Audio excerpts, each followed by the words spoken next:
Retour dans l'histoire, pas au Moyen-Âge comme le suggère ce magnifique château de la Madeleine, mais dans celle des coupés Peugeot. Ça remonte à 1889 avec la Type 21.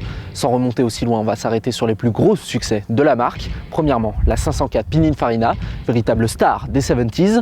Fin des années 90, le Lion propose le 406 coupé, qui est également un énorme succès. Enfin, aujourd'hui, le RCZ inaugure une nouvelle appellation. Avec sa bouille pas possible, il risque bien de poursuivre la success story des coupés Peugeot. Élément de réponse sur xelopolis.com.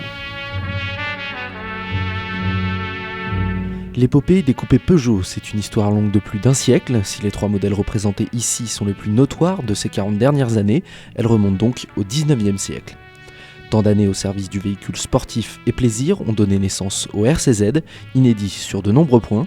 Le premier étant l'appellation nouvelle, désignant les véhicules hors série, c'est le premier coupé du genre.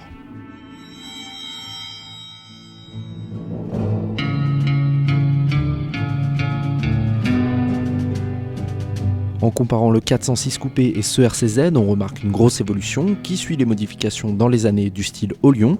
Les rebonds sont généreux et présents en nombre par rapport au 406 encore très berlinisé.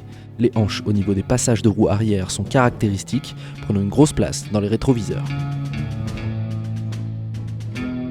À l'avant, c'est le nez qui s'impose au milieu des feux étirés, la rondeur est largement de mise. De profil, les porte-à-faux sont équilibrés entre eux et donnent à l'arrière un côté imposant. On dit d'elle qu'elle serait l'Audi TT à la française, mais le RCZ a sa personnalité propre et entière, c'est indéniable. Le double bosselage sur le toit et le montant central couleur métal en sont les preuves ultimes.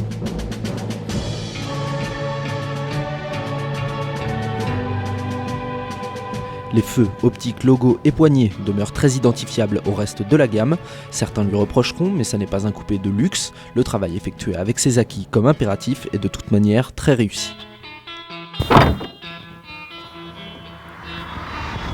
Alors évidemment, c'est un coupé 2+2, on ne partira pas en vacances en famille avec le RCZ. Néanmoins, je me sens beaucoup mieux ici à l'intérieur que sur les minuscules places arrière. C'est un détail, le reste dans la seconde partie. Un détail, mais qui prend vite le pas sur la bonne humeur lorsque l'on a choisi de voyager à plus de 2. Impossible de s'y sentir à l'aise, je n'ai pas un gabarit adapté non plus. Comme on a pu le constater, le coffre est vraiment conséquent pour un 2+2, sa contenance est de 321 litres. En abattant la banquette arrière, on arrive tout de même à 639 litres sur un plancher totalement plat. Le reste est sobrement classe, le cuir blanc y est pour beaucoup, le tableau de bord est garni de matières que l'on connaît déjà chez Peugeot, le gros écran de navigation WIP 3D amovible est également un standard chez la marque, petite touche exclusive cependant, l'horloge de bord, classique mais classe. On note enfin le bouton SOS qui donne accès au dépannage et aux interventions de secours en cas d'accident. On remarque des appliques en métal un peu partout, les seuils de porte et le repose-pied du pédalier qui lui-même est en aluminium. Le volant pour sa part aurait peut-être été mieux taillé s'il avait été tronqué en bas, mais derrière ce dernier se présentent de jolis compteurs cerclés de métal, à fond noir, hélas.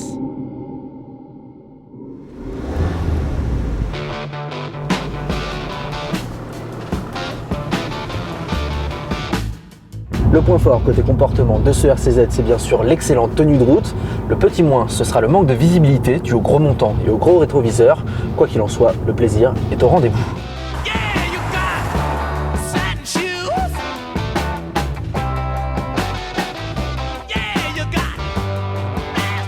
Malgré ce problème de visibilité touchant les plus grands gabarits, le plaisir vient donc de l'enchaînement des courbes.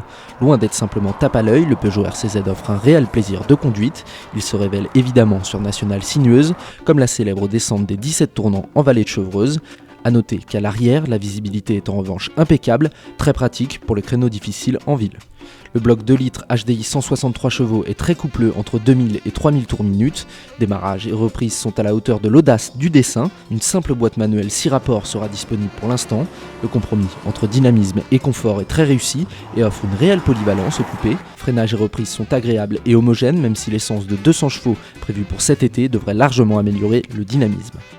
Ici, c'est rassurant tout en faisant goûter au pilotage d'un coupé très maniable. D'accord pour dire que l'on est encore loin des motorisations allemandes sur ce type de véhicule, mais c'est un coupé à 30 000 € qui offre un compromis honnête et sans fioriture, d'autant que la consommation du HDI est agréable pour le portefeuille, 5,3 litres au 100. Le RCZ pense aussi à l'air que l'on respire, seulement 139 g de CO2 par kilomètre. Le Peugeot RCZ dans sa version diesel est donc un compromis idéal. Confort, accroche, dynamisme, modularité et économie, tant au niveau du prix que de la consommation, un digne successeur en conclusion, totalement dans l'air du temps. Xelopolis n'en a pas encore fini avec le RCZ, l'équipe revient de Manicourt et y a découvert les versions Nürburgring. Rendez-vous donc dans une semaine pour cette vidéo très spéciale.